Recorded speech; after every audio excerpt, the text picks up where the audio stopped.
A paz do Senhor para os irmãos. Abra sua Bíblia no livro de João, no capítulo 16, versículo 28 ao 33. É o Senhor Jesus dizendo: saí do Pai e vim ao mundo. Outra vez deixo o mundo e vou para o Pai. Disseram-lhe os seus discípulos: eis que agora falas abertamente e não dizes parábola alguma. Agora conhecemos que tu sabes, que sabes tudo, e não há mistério de que alguém te interrogue. Por isso cremos que saíste de Deus. Respondeu-lhe Jesus: credes agora? Eis que chega a hora, e já se aproxima, em que vós sereis dispersos, cada um para a sua parte, e me deixareis só. Mas não estou só, porque o Pai está comigo.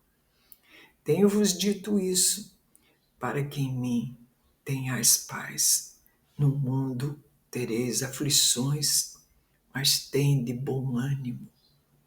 Eu venci o mundo. Jesus veio para o que era seu, os seus não receberam, mas a todos quantos o receberam, deu-lhes o poder de serem feitos filhos de Deus.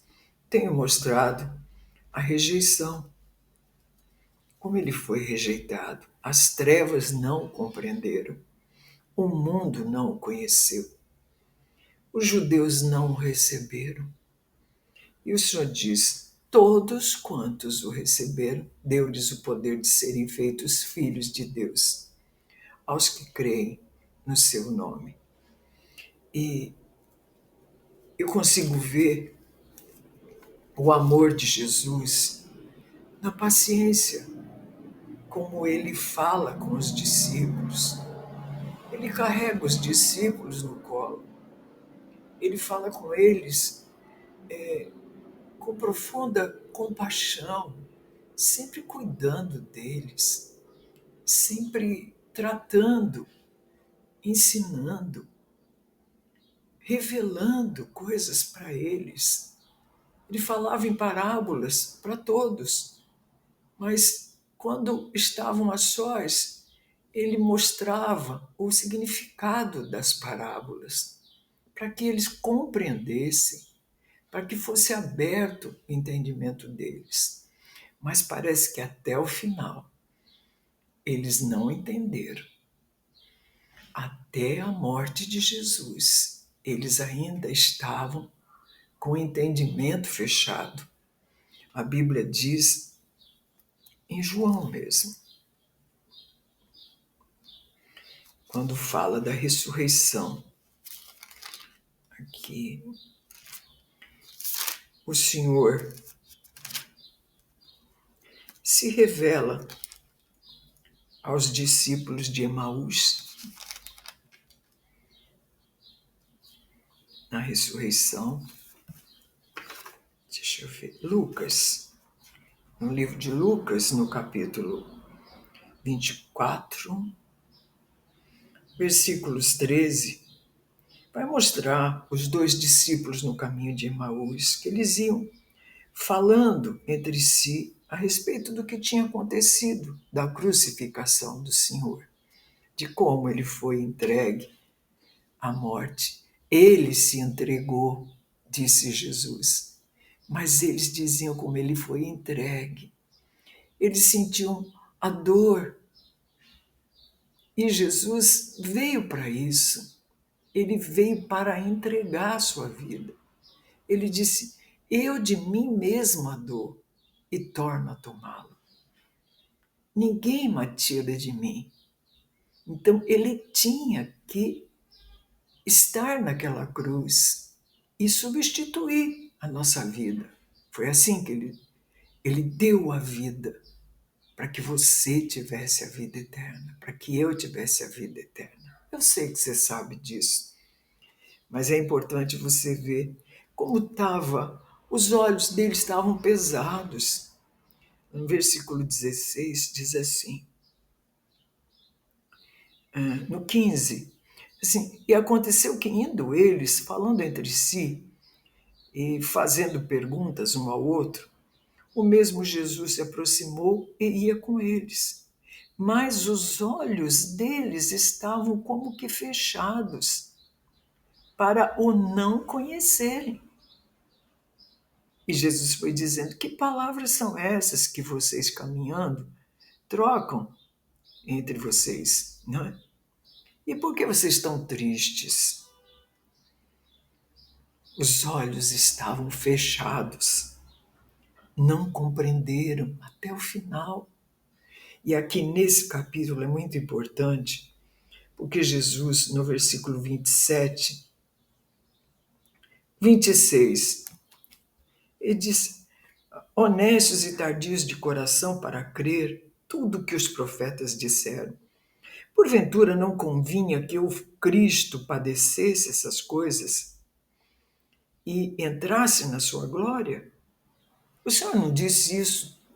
Você vai ver quantas vezes, quando você lê o Novo Testamento, os 4 evangelhos, você vai ficar chocado ver as vezes que Jesus diz isso. Ele mostra justamente que ele ia padecer várias vezes. E aqui, começando por Moisés e por todos os profetas, explicava-lhes o que dele se achava em todas as escrituras. E chegaram à aldeia, Jesus fez como quem ia para mais longe, e eles o constrangeram, dizendo: fica conosco, porque já é tarde, já declinou o dia, e entrou para ficar com eles. E aconteceu que, estando com eles à mesa, tomando o pão, e o abençoou e partiu e lhe deu. E abriram-se-lhe então os olhos e conheceram, e ele desapareceu-lhes. Eles ficaram tão suspensos, agora estavam enxergando. E o que aconteceu? Disseram um para o outro: olha, porventura não ardia em nosso coração, em nós o nosso coração, quando pelo caminho nos falava e quando nos abria as escrituras? E na mesma hora levantaram e tornaram para Jerusalém. Aquela viagem que foi tão cansativa na vinda por causa do peso e da cegueira e da ignorância, que eles ainda estavam fechados para a verdade.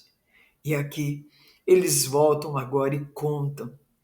Os pais diziam: ressuscitou verdadeiramente o Senhor e já apareceu a Simão. E eles contaram como ele lhes apareceu no caminho e como eles conheceram a ele no partir do pão. E agora, você vê a aparição de Jesus, a mesma coisa. Olha só que coisa impressionante. E falando ele ainda dessas coisas, o mesmo Jesus se apresentou no meio deles e disse: paz seja convosco. E eles, espantados e aterrorizados, pensavam que viam um espírito. Olha só que coisa. E ele lhes disse: por que estáis perturbados? E por que sobem tais pensamentos aos vossos corações? Vede as minhas mãos e os meus pés, que sou eu mesmo. Apalpai-me e vede, pois um espírito não tem carne e ossos, e nem ossos, como vedes que eu tenho. E dizendo isso, mostrou-lhes as mãos e os pés. E não crendo eles ainda, por causa da alegria, e estando maravilhados, disse-lhes: tende aqui alguma coisa para comer? O espírito não come, irmãos. O espírito não come. Então, eles apresentaram-lhe parte de um peixe assado e um favo de mel, o que ele tomou e comeu diante deles. E disse-lhes: São estas as palavras que eu vos disse, estando ainda convosco, que convinha que se cumprisse tudo o que de mim estava escrito na lei de Moisés, nos profetas e nos salmos. Então, abriu-lhes o entendimento para compreenderem as Escrituras e disse-lhes: Assim está escrito, e assim convinha que o Cristo padecesse e ao terceiro dia ressuscitasse dos mortos, e em seu nome se pregasse o arrependimento e a remissão dos pecados em todas as nações, começando por Jerusalém. E dessas coisas sois vós testemunhas. E eis que sobre vós envio a promessa de meu Pai. Ficai, porém, na cidade de Jerusalém, até que do alto sejais revestidos de poder. É uma coisa assim tão impressionante. Esses mesmos discípulos, você vê no livro de Atos, o reconhecimento deles é tão espetacular. Eles agora estão ali. Jesus, eu sei que você sabe, mas eu vou ter que dizer. Ele aparece, né, aos discípulos. E aonde? Ele diz, olha,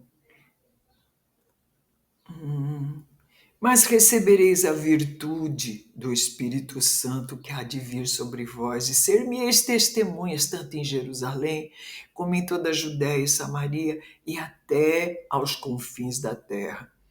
E quando dizia isso, vendo eles, foi elevado às alturas, e numa nuvem o recebeu, ocultando os seus olhos, a seus olhos.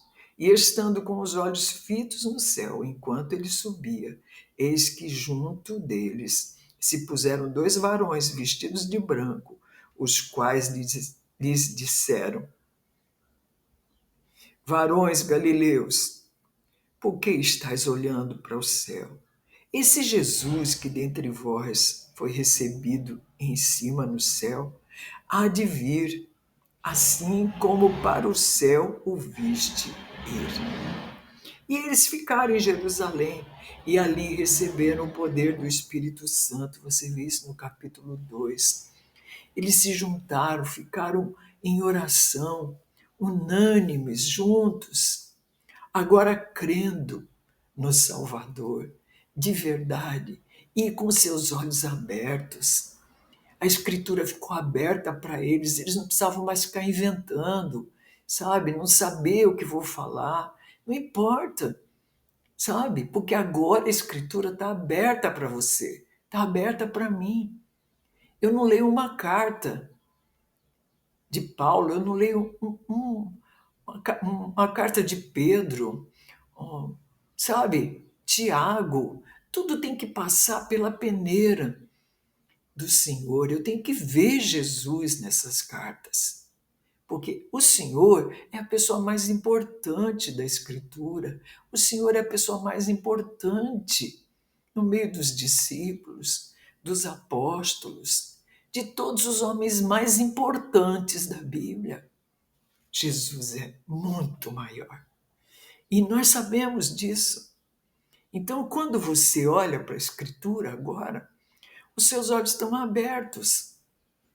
Você não vê mais como você via antes, como os discípulos viam, procurando uma palavra de compaixão para você, uma palavra, sabe, especial para para um aniversário de alguém, aquele romantismo todo acaba, porque você tem certeza que esse Jesus, lá no livro de Hebreus, eu amo essa palavra, eu amo, eu fico,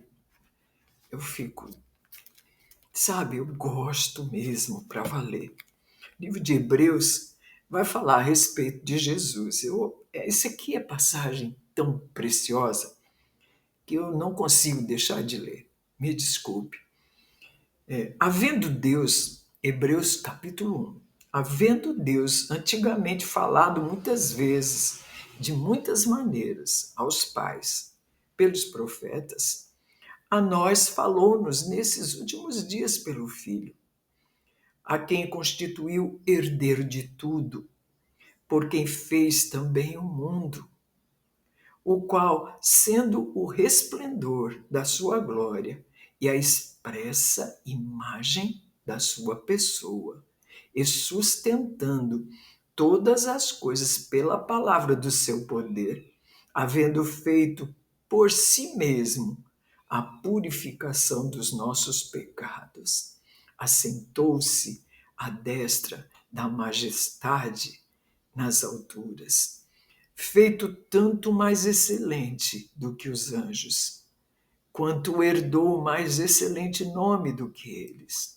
Porque a qual dos anjos disse jamais: Tu és meu filho, hoje te gerei.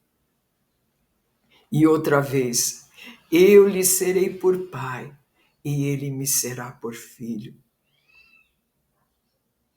E quando outra vez introduz no mundo o primogênito, ele diz: E todos os anjos o adorem. E diz mais: E quanto aos anjos, diz: O que de seus anjos faz ventos e dos seus ministros labaredas de fogo.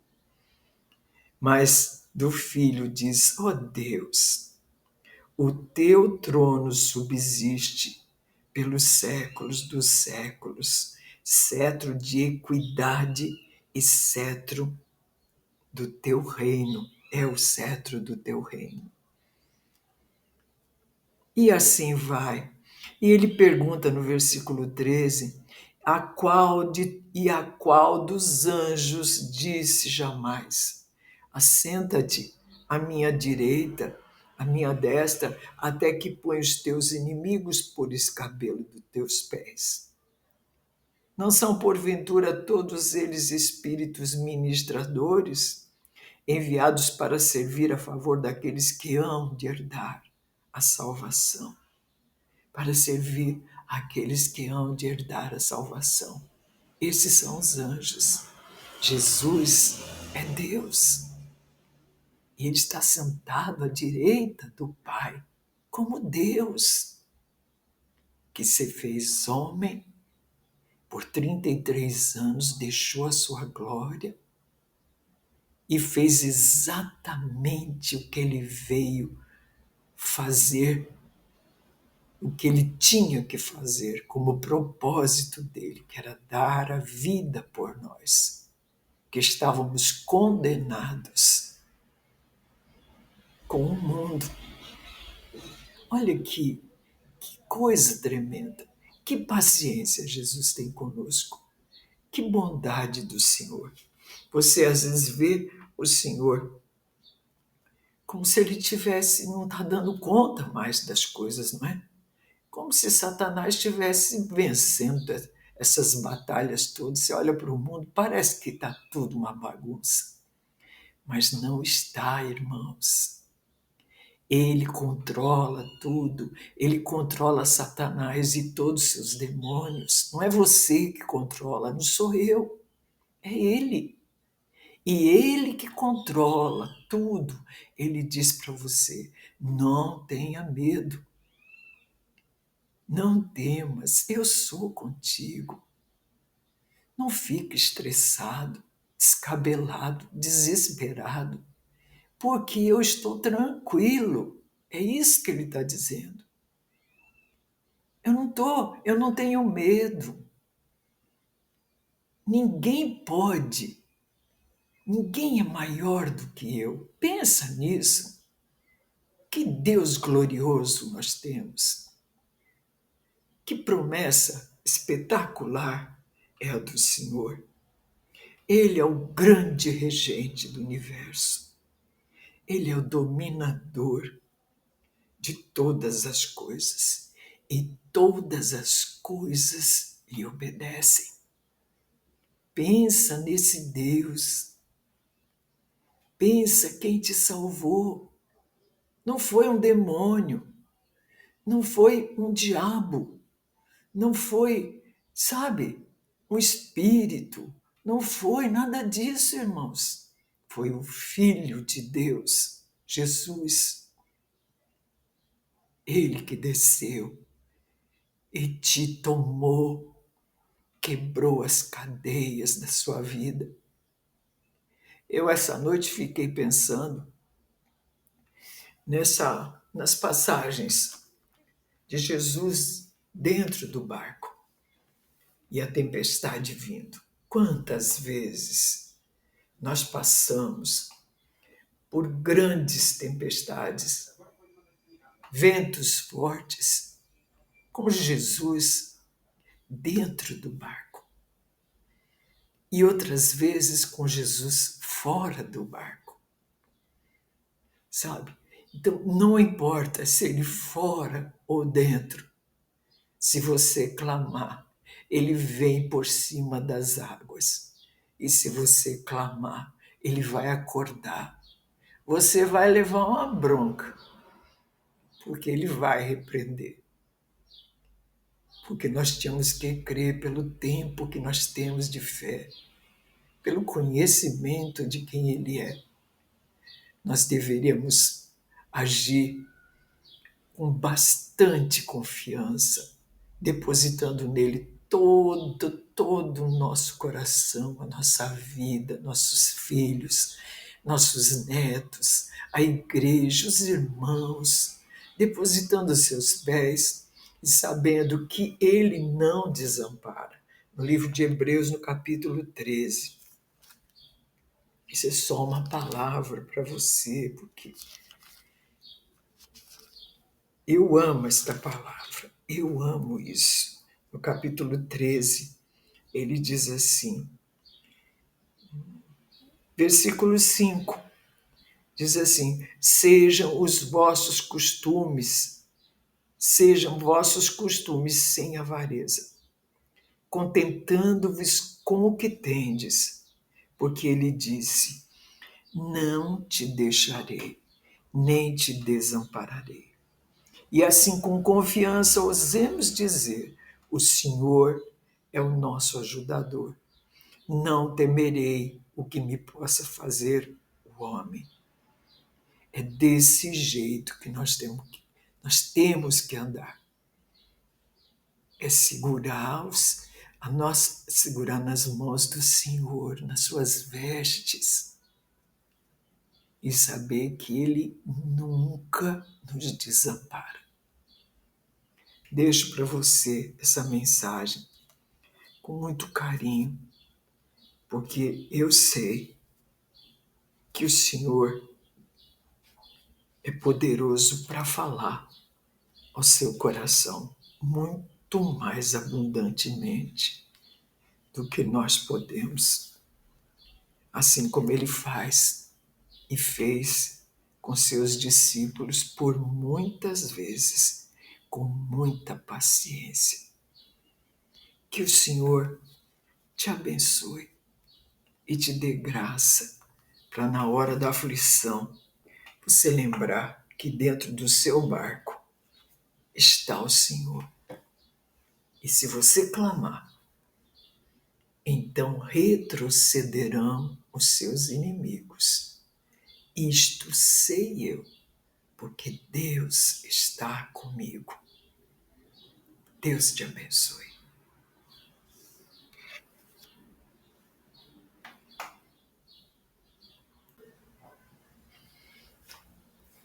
Pai Celestial, eu te agradeço por toda a obra que Jesus consumou nessa terra em nosso favor, Senhor. E hoje podemos, Senhor, falar com o Senhor abertamente, Senhor. O Senhor pode nos ouvir através de Jesus, pelo sangue precioso do Senhor. E eu te agradeço por tudo. Fala o coração dos irmãos, fala com a tua igreja, fala com os teus servos, fala, Senhor, fala comigo através da tua palavra. Que a Escritura seja aberta para nós, Senhor, sabendo que tu és aquele que abre o nosso coração. É o Senhor quem tira toda a cegueira. É o Senhor quem fala e revela pelo Espírito Santo e nos faz entender a tua palavra. Muito obrigado por tudo. Espero, Senhor, sinceramente, que essa palavra venha ardendo o coração dos irmãos, porque é a tua palavra, e a tua palavra faz arder o nosso coração. Obrigado por tudo, Senhor. Em nome de Jesus, muito obrigado. Em nome de Jesus, muito obrigado. Obrigado, Senhor. Em nome de Jesus. Amém, Senhor.